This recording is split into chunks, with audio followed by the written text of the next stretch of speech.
L'illusion de la vie occidentale. Ce que beaucoup d'Algériens ignorent aujourd'hui, beaucoup d'Algériens aspirent à une vie à l'occidentale. Un rêve souvent associé à plus de confort, plus d'opportunités et surtout plus de liberté. Mais cette vision est-elle vraiment complète? Et si en réalité cette quête reposait sur une perception partielle de ce qu'est réellement la vie en Occident? Ce désir de vivre en Occident n'est pas théorique, il est concret. On le voit notamment à travers les migrations, parfois illégales, où certains prennent des risques extrêmes, allant jusqu'à mettre leur vie en danger sur des embarcations de fortune. Ce choix n'est pas anodin. Il traduit une volonté forte, celle d'accéder à un mode de vie perçu comme meilleur. Mais ce que beaucoup ignorent, c'est que cette vie occidentale a un prix. Et ce prix ne se limite pas au coût de la vie.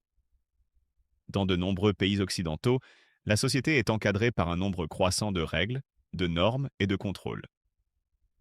Tout est organisé, structuré, parfois jusqu'à l'excès.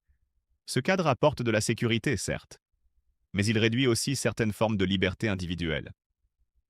À l'inverse, en Algérie, malgré des difficultés économiques ou structurelles, il existe encore une forme de liberté quotidienne plus spontanée, une liberté liée à un cadre moins strict, moins réglementé, moins de contrôle, moins de contraintes administratives dans certains aspects de la vie.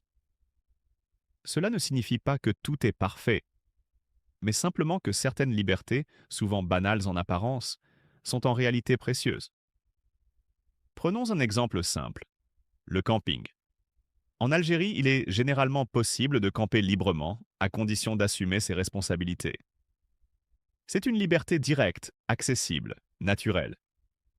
En Europe, en revanche, le camping est très encadré. Zones autorisées, réglementations strictes, amendes possibles, et souvent cela implique des coûts supplémentaires. Ce petit exemple illustre une réalité plus large.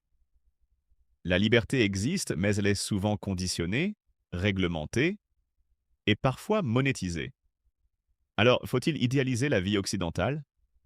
Ou plutôt chercher à comprendre ses avantages, mais aussi ses limites?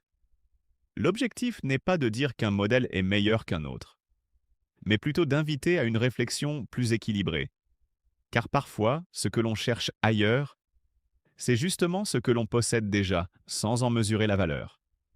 Et vous, qu'en pensez-vous? La liberté est-elle plus grande en Occident ou ailleurs? Partagez votre avis en commentaire.